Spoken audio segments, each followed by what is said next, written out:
lot of the guys that do me,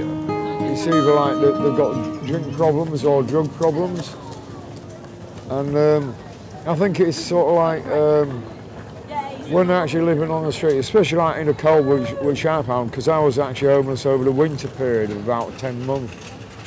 and I found like I was drinking a lot more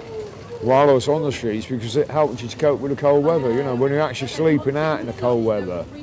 you know, it does like tend to be, you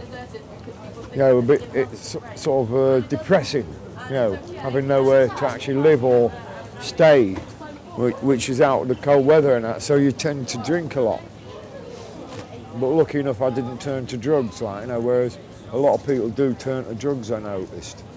And a lot of people that I've met, a lot of people do busking or begging or the big issue. I tried begging, which was only for about a couple of weeks, years ago, which I didn't really like to do because it's asking people for money for nothing.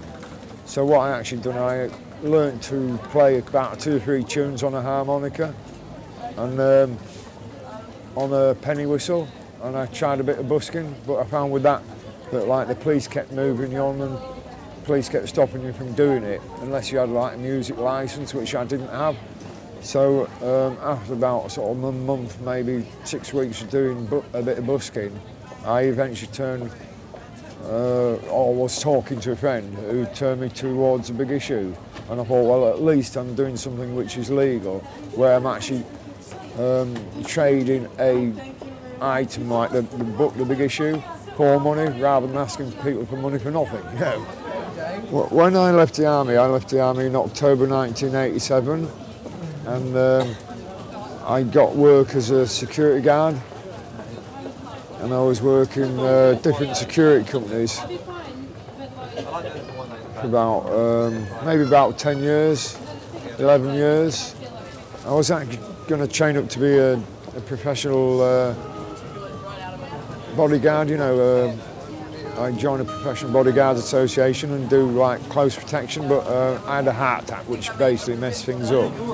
So then I spent about a year doing computers, level 1 in IT, but I actually got made homeless before I got the certificate,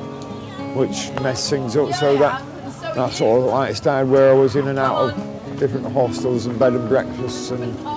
on and off the streets and that, until eventually, like I said, the big issue people helped me to get into the hostel with Thames Reach Bondway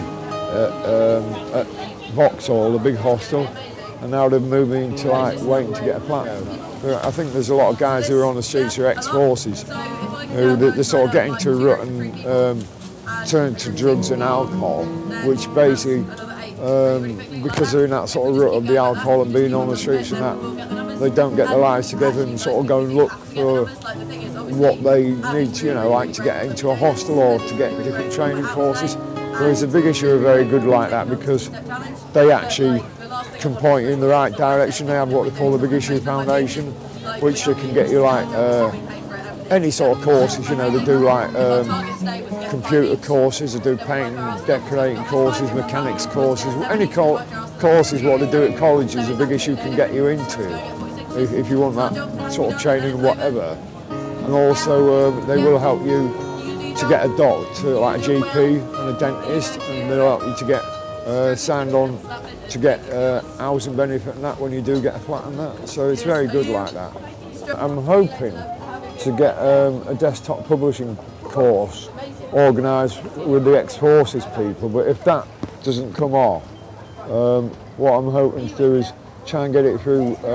either the Big Issue, get them to organise it with a local college where I stay, or maybe get the Disability Times who can help me out to do that course as well.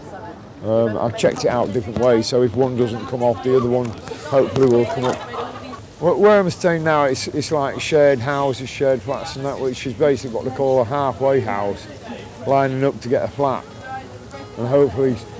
soon I'll be able to get moved into a flat.